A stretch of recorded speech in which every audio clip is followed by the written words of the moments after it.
Alright guys, so welcome back to LMDiesel, and today we're installing Apple CarPlay into the 3rd Gen. So, OneCarRadio reached out to me and they sent out one of their top of the line double-din head units. So we're going to be installing this thing and testing it out. So, kind of first off features, here's the head unit. It's pretty simple. There's nothing too crazy about it. It's just a simple double-din touchscreen head unit. Just for comparison, this is my Pioneer head unit, which we will be replacing. This does not have Apple CarPlay, so that's why we're putting this one in. But yeah, as you can tell, there's not that big of a difference. So just a clean, simple head unit. But it's what this thing does that will hopefully sell you on it. So obviously it's got all the stuff. It's got Bluetooth, it's got the backup camera, it's got Apple CarPlay, but it also has inputs so that you could connect like a gaming system to it, or like a TV to it, or like a DVD player to it. You could like watch movies on this thing. It's actually pretty cool. So this is the head unit obviously, but if you kind of dive into the box, you can kind of see some of the stuff that it comes with.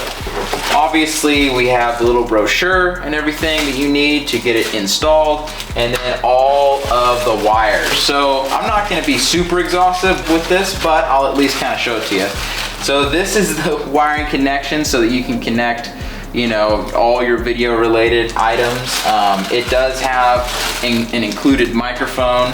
It has a included radio antenna, which is pretty cool. It also comes with a remote, and it also has another connection for even another TV. So I'm not sure how many TVs you can connect to this, but you can connect a few. You can also obviously connect, this is for your backup camera, which I did get a backup camera, which we will be installing. I got this kind of simple little Amazon special here, so we're gonna be throwing that in while we're working on this. And then we have our wires here just for connecting the Apple CarPlay. So you can, it's got the USBs here, so you can just plug in your iPhone or Android. And then after that, we have the final wiring harness. So it's pretty simple. It's pretty much like any other radio you've ever installed. Thankfully, I already have the double-din kit installed in my truck since I had the Kenwood, and I'm just gonna be giving y'all kind of a basic overview of the radio, what I like about it, what I don't like about it. Honestly, the Kenwood has been pretty good, but one of the annoying things about it is, number one, it doesn't have Apple CarPlay, and number two, whenever your phone connects to it, it takes a while to connect. So like you'll wait like 30 seconds for it to like connect, sometimes like a minute. So let's jump over to the truck and I'll kind of show you where I'm at as far as getting this thing installed. All right, so we are in the truck here, and as you can tell, I have already ripped apart the old radio. So pretty simple. I will link a video below on how to install a double-din radio. Normally what you have to do is you have to take off all these plastic pieces down here and right here to get to these 2 bolts so that this one piece can come out.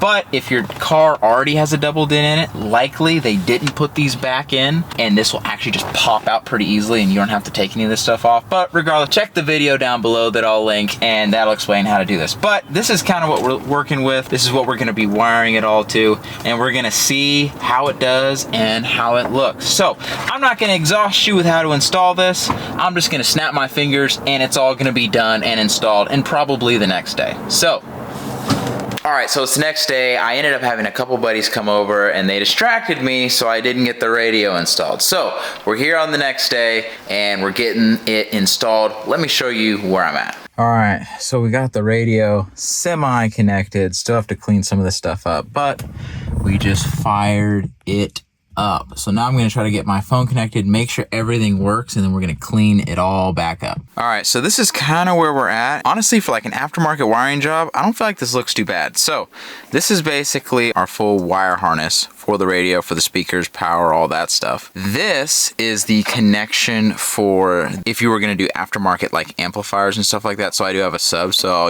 I'm using this for the sub. This is for the Apple CarPlay as well as the microphone.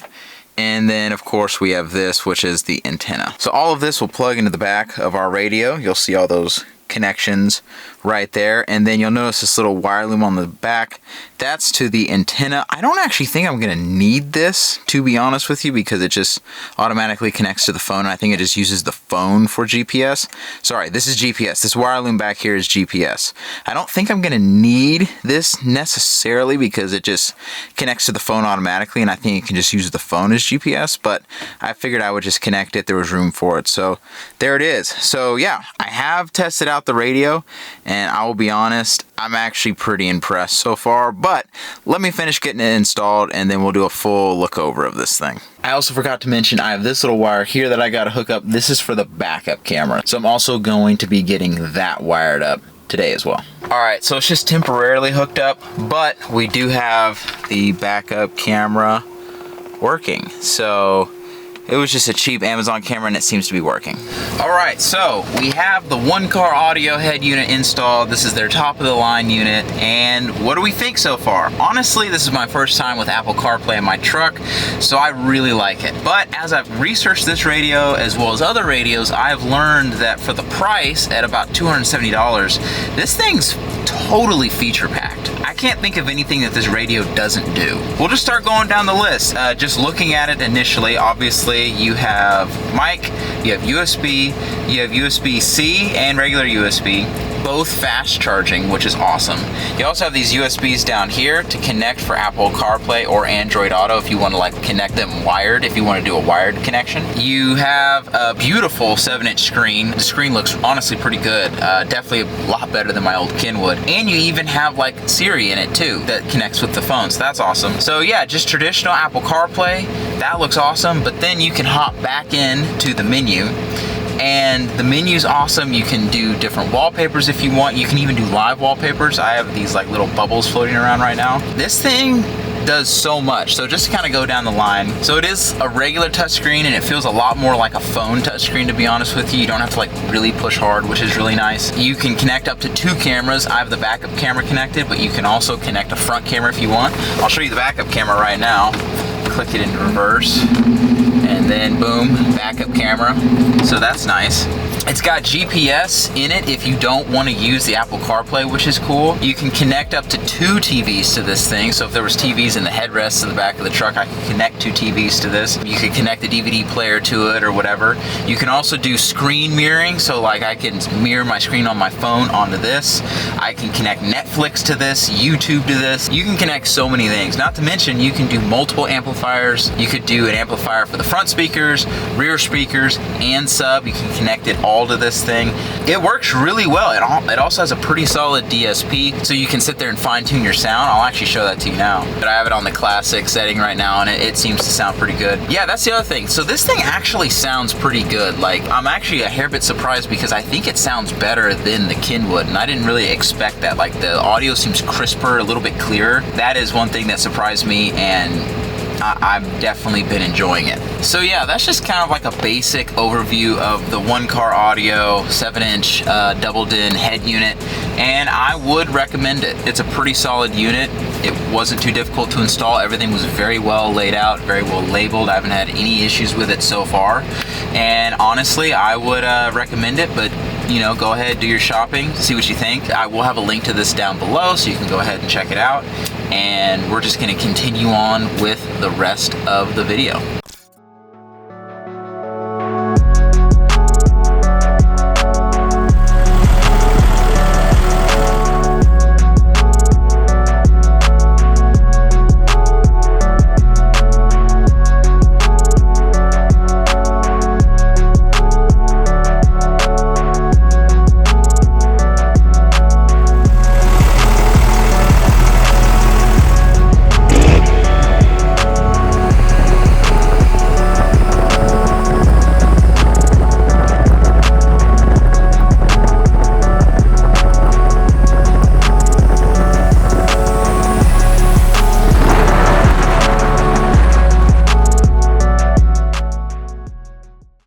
So I've been wanting to show y'all this truck for a while. This is my buddy Josh's first Gen Cummins single cab 2-wheel drive dually. Let's check this thing out. You ready for a quick little rundown on this unit? Yeah, I guess we can give one.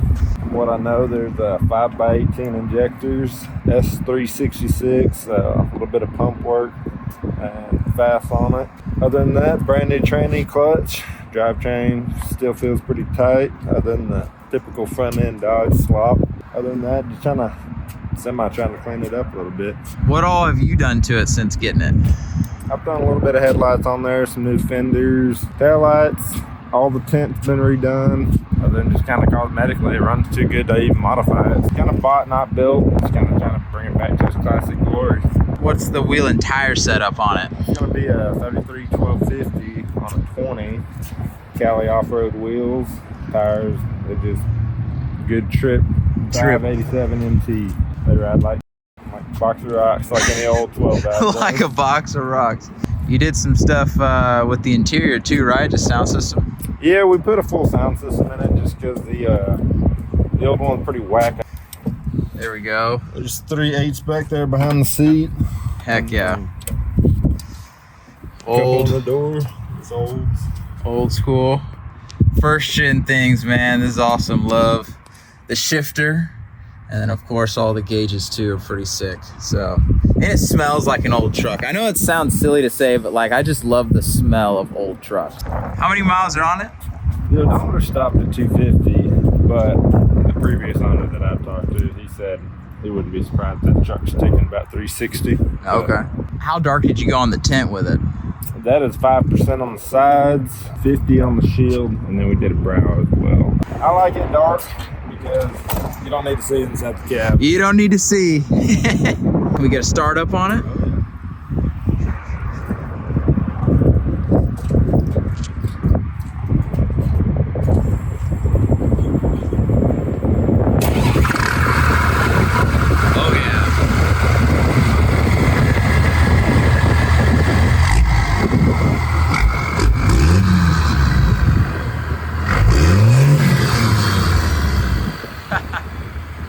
She's smoky, but that's how the old 12 valves are. It sounds good, man. I love the sound of this thing. Nothing that needs a 12 valve in the morning, I know that. Oh yeah.